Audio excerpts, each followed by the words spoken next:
Hello students, welcome to Gaurav Kathuria classes. बेटा, last video में आप लोगों को इन्वर्स ट्रिग्नोमेट्रिक फंक्शंस का इंट्रोडक्शन दिया था और आपको सारे के सारे इन्वर्स ट्रिग्नोमेट्रिक फंक्शंस की प्रिंसिपल ब्रांच भी बताई थी। तो अगर आप लोगों ने वो वीडियो नहीं देखी है तो भाई पहले उसे देखना पड़ेगा, तभी ये समझ आएगा जो आज करा रहा हूँ। तो आज हम कुछ क्वेश्चंस डिस्कस करेंगे वही प्रिंसिपल ब्रांच से रिलेटेड। देखते हैं भाई क्या है क्वेश्चंस। जैसे फर्स्ट वाला क्वेश्चन देखो, काफ़ी बड़ा दे रखा है ना क्वेश्चन, वैसे इतना कोई डिफिकल्ट नहीं है, इजी है। शुरू करते हैं, कैसे करेंगे। ये sine inverse as it is रहने देते हैं, ये कॉस भी एज इट इज, ये अंदर वाला साइन इनवर्स भी एज इट इज। अब ये √3/2 है ना, √3/2 भाई साइन पे कितने डिग्री पे होता है पता है? साइन 60 π/3 है ना। तो ये हमने क्या किया, ये √3/2 को साइन 60 लिख दिया। अब आपको पता है साइन इनवर्स और साइन तब तक तो नहीं कटेंगे भाई जब तक ये माइनस हटेगा नहीं। तो इस माइनस को हटाना है, कैसे हटेगा माइनस? ये क्या होता है साइन में, क्या करते हैं माइनस का, याद है? ये माइनस अंदर चला जाएगा ना, तो क्या हो जाएगा साइन -π/3। ठीक है, ये कर्ली ब्रैकेट लगा देते हैं यहाँ पे, एक तो ये लग गया, ठीक है जी, एक ये हो गया। अब ये साइन और साइन इनवर्स कट जाएंगे, कॉस। जब ये साइन और साइन इनवर्स कट गए तो क्या रह गया भाई, -π/3 रह गया, नहीं? ठीक है ना। अब कॉस माइनस थीटा क्या होता है भाई? कॉस थीटा होता है, पढ़ा है ना 11th में। Cos minus theta is cos theta, तो ये पॉजिटिव हो गया। कॉस π/3 की वैल्यू हमें पता ही है क्या होती है। क्या होती है कॉस π/3? कॉस 60 की वैल्यू, कॉस 60 की वैल्यू होती है ना 1/2। और साइन में 1/2 कहाँ आता है भाई? साइन में 1/2 किस पे आता है? 30 डिग्री पे, π/6 पे। तो साइन और साइन इनवर्स कट गए, क्या आ गया? π/6 हो गया। इजी ना, बस अंदर से सॉल्व करना शुरू कर दिया। ठीक है, अब जैसे ये वाला क्वेश्चन है, इसमें देखो पहले तो अंदर cos 2π/3 है, तो आपको cos 2π/3 की वैल्यू पता होनी चाहिए। कैसे निकालेंगे इसको? पाई माइनस π/3 लिख सकते हैं ना इसको, 2π/3 को। अब cos पाई माइनस थीटा सेकेंड क्वाड्रेंट में है, सेकेंड क्वाड्रेंट में cos क्या होता है? नेगेटिव, तो माइनस cos थीटा आ जाएगा। cos π/3 की वैल्यू क्या होती है भाई? cos π/3 मतलब cos 60 क्या वैल्यू होती है? हाफ।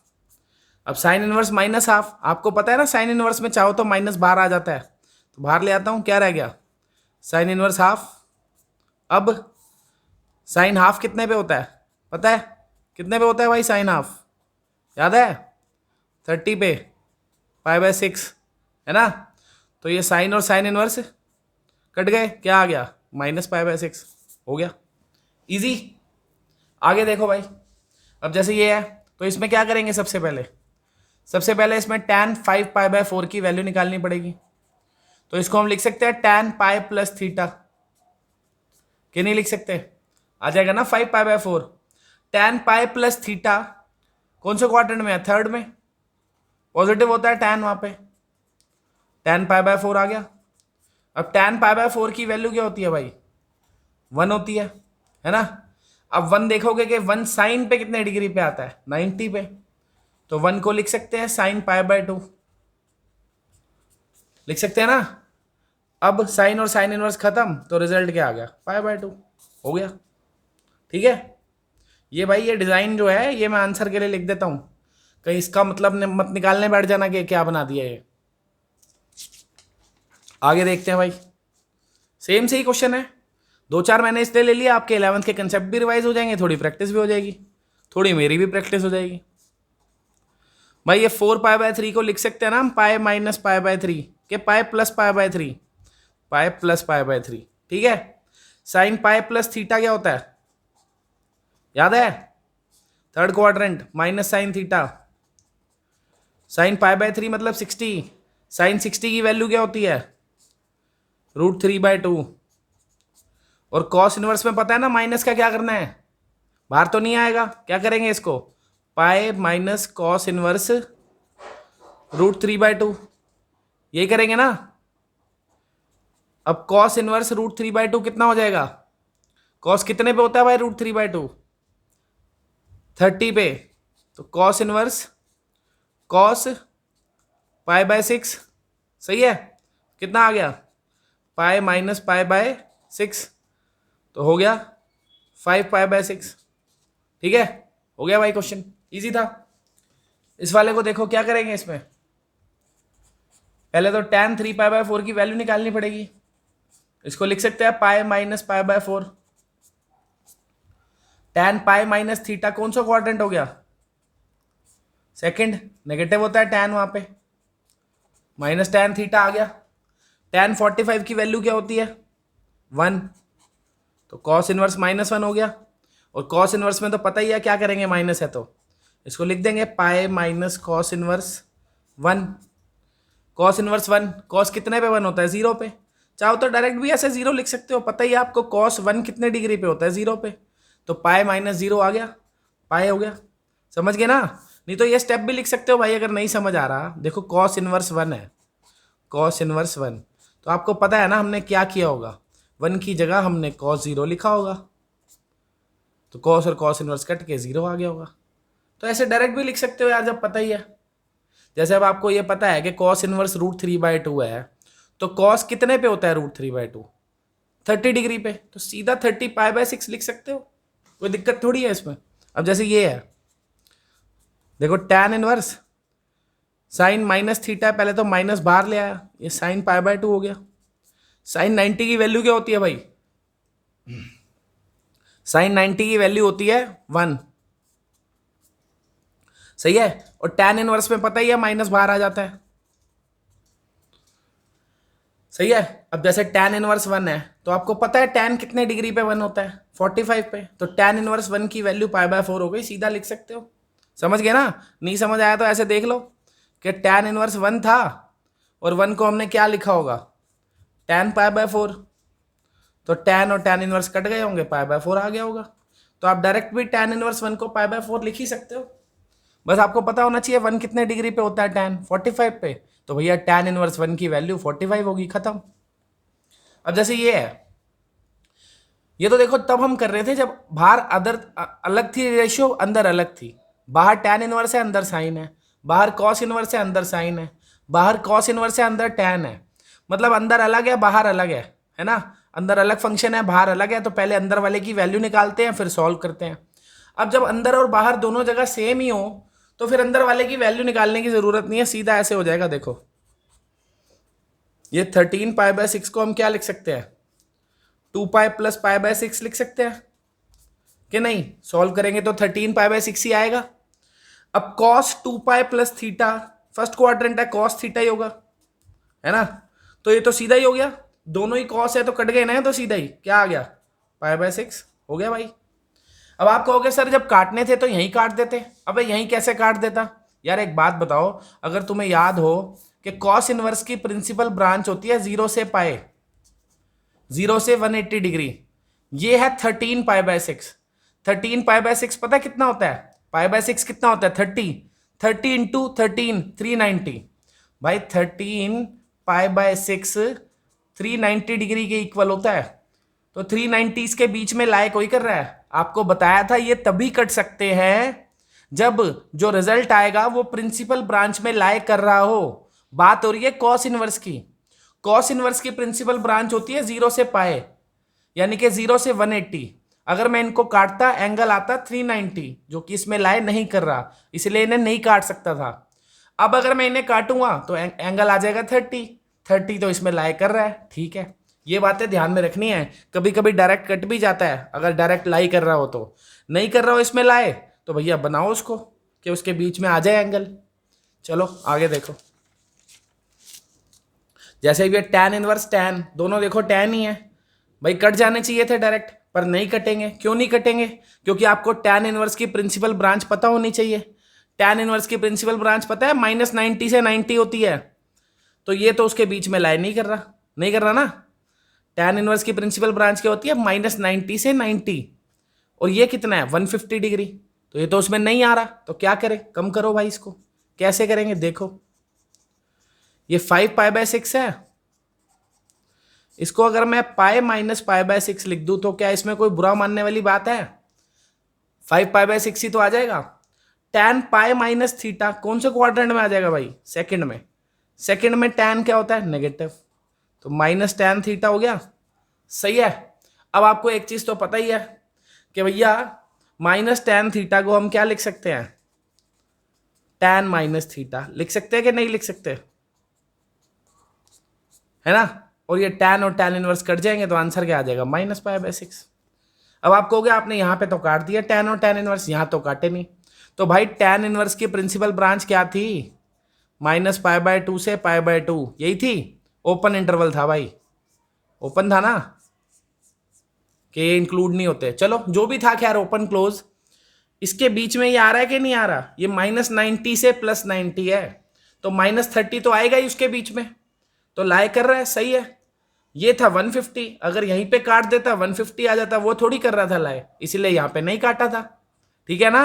तभी काटेंगे इसको, इनवर्स फंक्शन को उससे तभी काटते हैं जब जो रिजल्ट आ रहा हो वो उसकी प्रिंसिपल ब्रांच में हो। ठीक है। अगला देखो भाई, ये तो खैर अलग अलग ही है, ये तो कटने नहीं है, ये तो वैसे ही नहीं कटेंगे। तो क्या करें, पहले अंदर वाले की वैल्यू निकाल लेता हूं। 3π/4 को क्या लिख सकते हैं? Pi minus π/4। tan pi minus theta क्या होता है भाई? Second quadrant, minus tan theta. tan π/4 की वैल्यू क्या है भाई? tan 45 की वैल्यू 1 है, हो गया। कॉट इनवर्स में क्या करते हैं भाई? माइनस आ जाए तो पाई माइनस करते हैं ना, याद होगा, पाई माइनस कॉट इनवर्स 1। सही है। अब कॉट इनवर्स 1 मतलब कॉट 1 कितने डिग्री पे होता है? याद है कॉट 1 कितने डिग्री पे होता है भाई? 45 पे।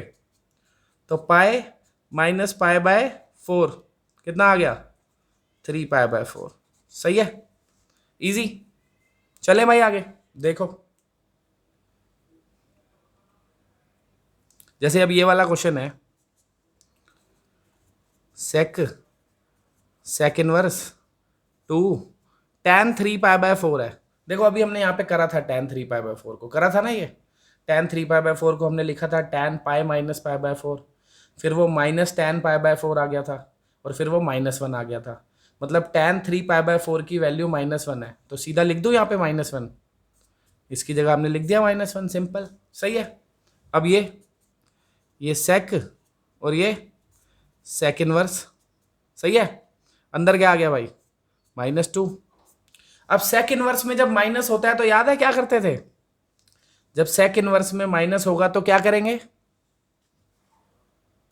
देखो सेक इनवर्स में माइनस होता था तो हम उसको करते थे पाई माइनस सेक इनवर्स 2, क्या नहीं करते थे? करते थे ना।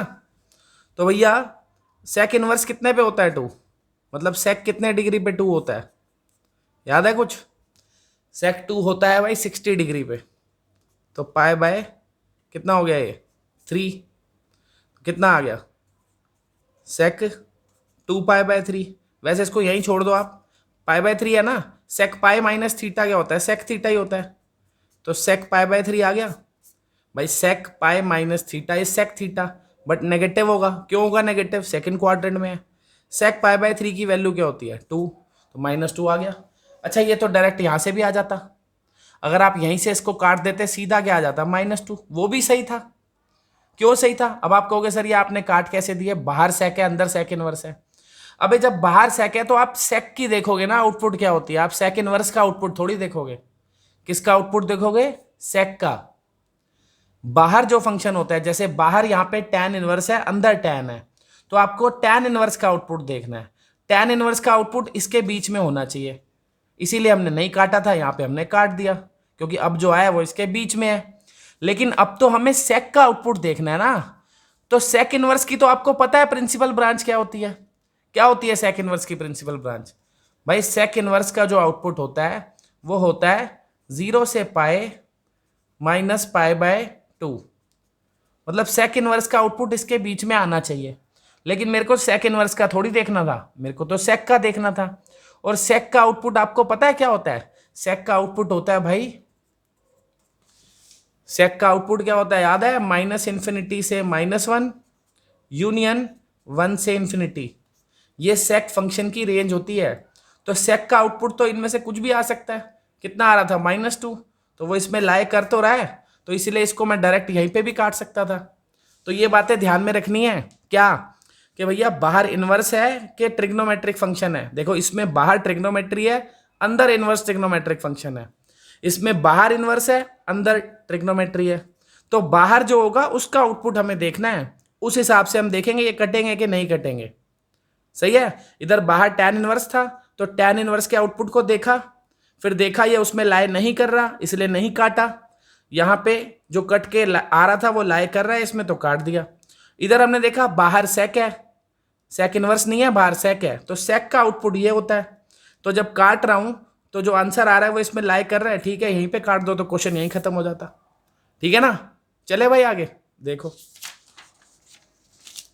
अब जैसे ये है, क्या कह रहा है ये, sine inverse cos 2 cos inverse -2, ये क्या लिख दिया इसने, कॉस इनवर्स -2। कॉस में -2 डल ही नहीं सकता कभी भी, क्या डल सकता है कॉस में -2, नहीं डल सकता, तो क्वेश्चन ही गलत हो गया भाई। कॉस इनवर्स -2 पॉसिबल ही नहीं है, कॉस इनवर्स में -2 डोमेन होती ही नहीं, तो इसको काट दो, क्वेश्चन को कह दो भैया ये पॉसिबल ही नहीं है, खत्म क्वेश्चन। सही है, बात आ गई समझ में, कॉस में -2 डलता ही नहीं कॉस इनवर्स में, खत्म ही हो गई बात, क्योंकि कॉस इनवर्स की डोमेन है -1 से +1। ये क्वेश्चन यहीं पे खत्म, गलत है भाई, पॉसिबल ही नहीं है, एग्जिस्ट नहीं करेगा इसका सोल्यूशन। ठीक है, इसे देखो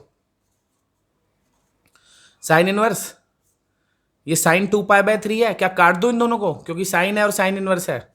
साइन इनवर्स की प्रिंसिपल ब्रांच याद है क्या होती है, -90 से +90। अगर मैं इन दोनों को काटूंगा कितना आएगा, 2π/3। 2π/3 कितना होता है, 120 डिग्री। इसमें लाए नहीं कर रहा, इसीलिए अभी ये नहीं कटेंगे, तो इसका कुछ ना कुछ करना पड़ेगा। क्या करूं, 2π/3 को लिख सकता हूं पाई -π/3, 2π/3 तो आएगा सॉल्व करके। ठीक है, अब अगर ट्रिग्नोमेट्री का आपको आइडिया है, sine pi -theta sine theta होता है, सेकंड क्वाड्रेंट में है क्योंकि, तो साइन थीटा आ गया। देखो एंगल बदल गया, पहले 2π/3 था, π/3 है। पहले जब मैं काट रहा था तो 2π/3 यानी 120 आ रहा था, जो इसके बाहर था, इसीलिए नहीं काट पाया। अब अगर मैं इनको काटूं तो आएगा π/3 यानी कि 60, जो इसमें लाई कर रहा है, तो अब काट सकता हूं, हो गया। सही है ना, ये बात याद रखनी है, कब काट सकते हैं कब नहीं। जैसे इस वाले क्वेश्चन में देखो, आपको पता है कॉस इनवर्स की प्रिंसिपल ब्रांच क्या होती है, 0 से पाई, यानी कि 0 से 180, है ना। तो अगर मैं डायरेक्ट काट दूं तो कितना आएगा, 120 डिग्री, तो इसके बीच में लाए कर तो रहा है, तो ये तो सही है, सीधा ही कट जाएंगे, सीधा सीधा आंसर 2π/3 आ गया। सही है, तो कभी कभी डायरेक्ट भी कट जाते हैं, अगर कटने पे आंसर वो आ रहा हो जो इसके बीच में लाए कर रहा है। ठीक है भाई, चलो आगे देखते हैं। अब जैसे ये क्वेश्चन है, इसमें क्या करें, अभी वैसे करा था पीछे हमने ऐसा क्वेश्चन, क्या इसको डायरेक्ट काट सकता हूं, नहीं काट सकता, क्यों, क्योंकि -π/2 से π/2 ये होती है ना ओपन, यार ये बार बार मैं क्लोज क्यों लगा देता हूँ। टैन इनवर्स की प्रिंसिपल ब्रांच क्या होती है, -90 से +90, है ना। अगर इसको काट दूंगा तो 3 × π/4 आ जाएगा। 3 × π/4 पता है कितना होता है, 135 डिग्री। भाई π/4 होता है ना 45, 45 × 3 कितना हो जाएगा, 135। तो अगर ये कट गए तो आंसर 135 आएगा, जो कि इसके बीच में नहीं है, इसके बाहर है वो। तो क्या करें, कुछ करना पड़ेगा भाई, कुछ ना कुछ जुगाड़ करना पड़ेगा। 3π/4 को लिख सकता हूँ पाई -π/4, लिख सकता हूँ ना। tan पाई -थीटा क्या होता है, -tan थीटा, सेकंड क्वाड्रेंट है, तो ये -tan थीटा आ गया। सही है, अब चाहें तो भैया ये माइनस बाहर आ जाएगा, क्योंकि tan इनवर्स में आपको पता ही है माइनस बाहर आ जाता है, तो ये हो गया tan π/4। अब कट जाएंगे क्या ये दोनों, हाँ कट जाएंगे, क्योंकि अब आएगा 45 जो इसमें लाई कर रहा है। सही है, काट दो, और बाहर जो माइनस है वो तो लगा ही रहेगा, हो गया। सही है, बढ़िया है ना। चलो आगे देखो, अब इसे देखो, क्या ये कट जाएंगे, नहीं कटेंगे। क्यों नहीं कटेंगे, क्योंकि -600 डिग्री आ जाएगा भाई, 600 डिग्री, ये कैसे आ जाएगा, ये तो पॉसिबल ही नहीं है। क्यों, क्योंकि साइन इनवर्स की प्रिंसिपल ब्रांच क्या थी, -90 से +90, याद है ना। तो ये तो -600 आ जाएगा, इसमें लाई कर ही नहीं रहा, तो भैया ये तो नहीं कटेंगे। करो कुछ ना कुछ भाई, क्या करेंगे देखो। सबसे पहले तो आपको पता होना चाहिए साइन माइनस थीटा को हम माइनस साइन थीटा लिख सकते हैं, लिख सकते हैं ना। साइन माइनस थीटा को क्या लिख सकते हैं, माइनस साइन थीटा, माइनस बाहर आ गया। अब ये 600 डिग्री है, तो अगर 11th के कंसेप्ट बेटा आप लोगों के क्लियर है तो आपको आइडिया होना चाहिए। अब हम क्या करेंगे, इसके नियरेस्ट 180 का मल्टीपल, इसको लिख सकता हूं ना 540 + 60 लिख सकता हूं।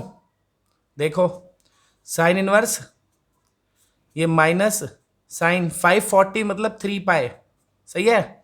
और ये 60 को चाहो तो लिख दो π/3। अब ये साइन 3 पाई + थीटा हो गया। 3 पाई + theta lies in third quadrant, है ना। तो थर्ड क्वाड्रेंट में साइन क्या होता है, नेगेटिव होता है, और बाहर एक माइनस का साइन पहले से ही है तो पॉजिटिव हो जाएगा, तो साइन थीटा आ जाएगा पॉजिटिव। समझ गए भाई पॉजिटिव क्यों आया है, क्योंकि ये 540 था यानी कि 3 पाई। 3 पाई + थीटा करूंगा तो कौन सा क्वाड्रेंट आएगा भाई, साइन 3 पाई + theta, third quadrant. Third quadrant में साइन नेगेटिव होता है, पर एक माइनस पहले से ही था बाहर, इसीलिए पॉजिटिव आया, और साइन थीटा आ गया, थीटा π/3 था। अब क्या ये दोनों कट सकते हैं, हाँ कट सकते हैं। क्यों, क्योंकि अब आंसर आ रहा है भाई 60 डिग्री π/3, जो कि इसमें लाई कर रहा है, ठीक है। यहाँ क्यों नहीं कटे थे, क्योंकि जो आ रहा था वो इसमें लाई नहीं कर रहा था, सीधा फंडा है। तब तक इनको नहीं काट सकते जब तक जो आंसर आ रहा है वो इसमें ना हो, ठीक है ना। अब आया भाई बहुत ही अलग क्वेश्चन, इसको जरा ढंग से समझेंगे बच्चों, बड़े ध्यान से सुनना बात जो बताने जा रहा हूं। साइन इनवर्स साइन 10 क्या काट दूं, बच्चे कहते हैं काट दो। क्यों काट दूं भाई, जरा ध्यान से सुनो यहाँ पे बात। बच्चे कहते हैं सर साइन इनवर्स जो है इसकी प्रिंसिपल ब्रांच है -π/2 से +π/2, यानी कि ये है -90 डिग्री से +90 डिग्री, यही मतलब है ना। तो बच्चे कहते हैं काट दो भाई, 10 तो आ रहा है, 10 इसमें लाई करेगा। अबे ढंग से देखो, नहीं करेगा भाई लाई, क्यों नहीं करेगा, ये डिग्री है, ये कहाँ लिखा है डिग्री इधर। अगर यहाँ पे 10 डिग्री लिखा होता तो ठीक है, मैं इसको काट देता, क्योंकि 10 डिग्री इसमें लाई कर रहा है।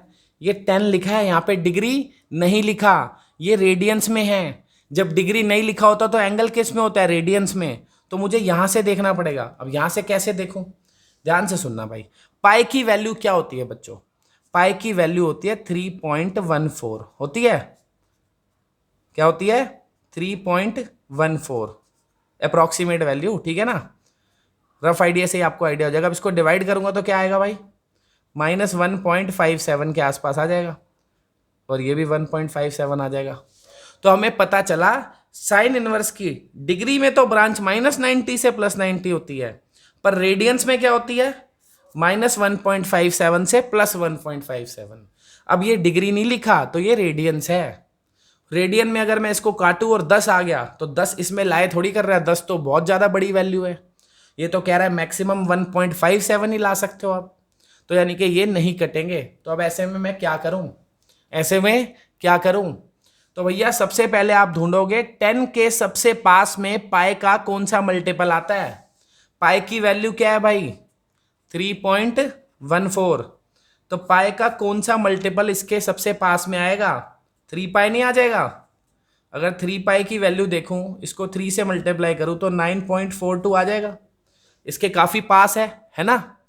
तो अब मैं क्या करूंगा सुनो, अब मैं ये जो साइन 10 है इसको लिख दूंगा साइन 3 पाई -10। क्या लिख सकता हूं ऐसे, बताओ भाई, लिख सकता हूं कि नहीं। एक बात बताओ, आपको पता होगा कि साइन 3 पाई -थीटा कौन से क्वाड्रेंट में होता है, थर्ड में, तो ये क्या होता है माइनस साइन थीटा। ओ सॉरी 3 पाई -थीटा सेकंड में होता है भाई, किस में होता है, सेकंड में, तो सेकंड में तो प्लस ही होगा ये, सही है। तो यानी कि साइन 3 पाई -थीटा को यूं लिखा जा सकता है साइन थीटा, तो सिमिलरली साइन थीटा को भी तो यूं लिखा जा सकता होगा। तो ये साइन थीटा था, उसको मैंने क्या लिख दिया, साइन 3 पाई -थीटा, सही है। क्या अब ये दोनों कट सकते हैं, देखते हैं। एक बात बताओ, 3 पाई -10 की वैल्यू क्या होगी भाई, पाई की वैल्यू क्या बताई थी आपको, 3.14, कितना आ गया 9.42 -10, ये आ गया अप्रोक्सीमेटली -0.58। आ गया, इतना आ गया, कितना आ रहा है -0.58। तो क्या ये जो वैल्यू है वो साइन इनवर्स की प्रिंसिपल ब्रांच में है? देखते हैं भाई, साइन इनवर्स की प्रिंसिपल ब्रांच क्या थी, -1.57 से +1.57, तो उसके बीच में आता है -0.58। हाँ आता है, तो मतलब अब जो आ रही है वैल्यू 3π-10 वो ये है, और वो लाई कर रही है इस इंटरवल में, कर रही है ना, तो बढ़िया है। तो अब हम क्या करेंगे, अब हम इन दोनों को काट सकते हैं, सही है। अब हम क्या कर सकते हैं भाई, इन दोनों को काट सकते हैं, क्योंकि आ गया 3π-10। समझ गए ना क्यों काटा है? क्योंकि हमें पता है, ये लिखना नहीं है, ऐसे ही आपको बता रहा हूं कि 3π-10 जो है वो किसके इक्वल आ रहा था, -0.58 के इक्वल आ रहा था ना, और -0.58 साइन इनवर्स की प्रिंसिपल ब्रांच में आ रहा है, तो काट दिया, खत्म। यहां पे इसलिए नहीं काटा था, 10 आ रहा था, 10 इसमें लाए नहीं कर रहा था, सही है। अगला देखें, एक और देखो। अब क्या इसको डायरेक्ट काट सकता हूं? कितना आएगा डायरेक्ट काटूंगा तो 5 आ जाएगा। क्या 5 इसमें लाए कर रहा है? नहीं कर रहा, तो यानी कि ये भी डायरेक्ट नहीं कटेंगे। तो अब ऐसे में करना क्या होता है, ऐसे में आप इसके नियरेस्ट 5 के सबसे पास ढूंढोगे पाई का कौन सा मल्टीपल आ रहा है। तो ये 2π के आसपास आता है कि नहीं आता? आता है, आता है ना। चलो, तो यानी कि इसको अगर मैं लिखना चाहूं sin 2π-5, तो क्या लिख सकता हूं ऐसे? अच्छा, माइनस ही करना है हमेशा, प्लस नहीं करना है कभी भी। प्लस करोगे तो और ज्यादा हो जाएगी वैल्यू। 2π में अगर 5 को प्लस करूंगा तो वैल्यू और भी ज्यादा हो जाएगी ना, मेरे को तो कम करनी है, तो माइनस ही करना है। किस में से करना है? उसके नियरेस्ट जो पाई का मल्टीपल हो। भाई 3π इससे बहुत दूर है 5 से, 2π इसके पास में है, तो 2π ले लिया मैंने, ठीक है। अब ये ऐसे थोड़ी कि कुछ भी लिख दूंगा, यहां पे ये था तो ये लिख दूंगा, चेक भी तो करना पड़ेगा ये चीज वैलिड है कि नहीं है। देखो भाई, साइन 2π-θ क्या होता है, फोर्थ क्वाड्रेंट है, फोर्थ में साइन क्या होता है, नेगेटिव होता है।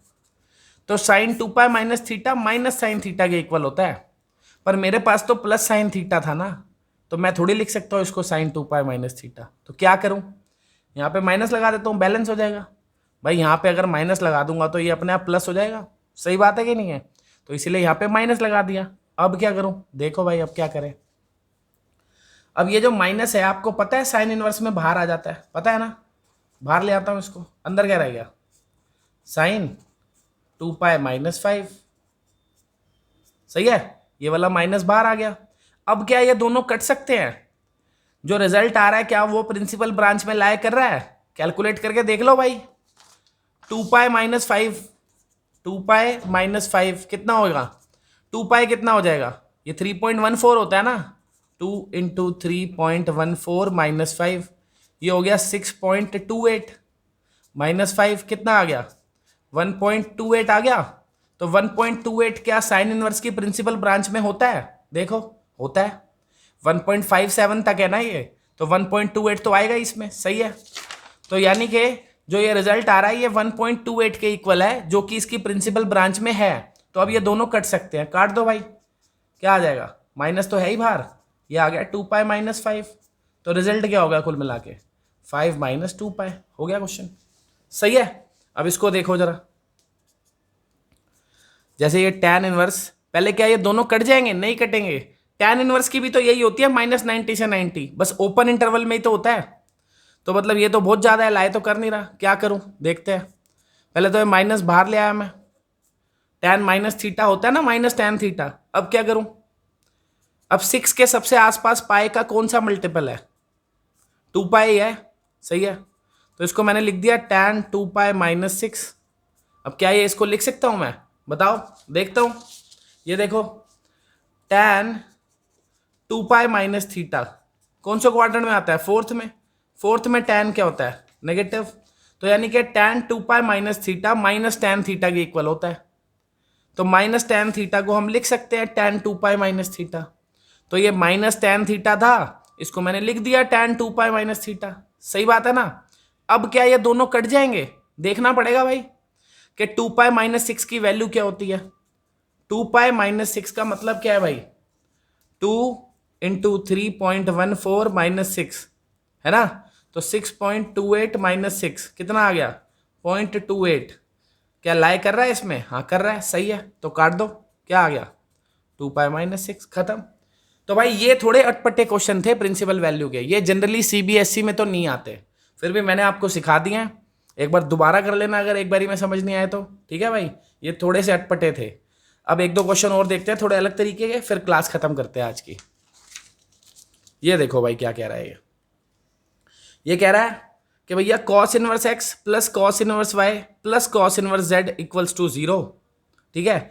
एक्स वाई जेड तीनों ही -1 से 1 है, वो तो हमें पता ही है, क्योंकि कॉस इनवर्स की डोमेन क्या होती है, -1 से 1। तो एक्स वाई और जेड तीनों ही तो कॉस इनवर्स की डोमेन है, तो वो -1 से 1 ही होंगे, इसमें बताने वाली क्या बात है।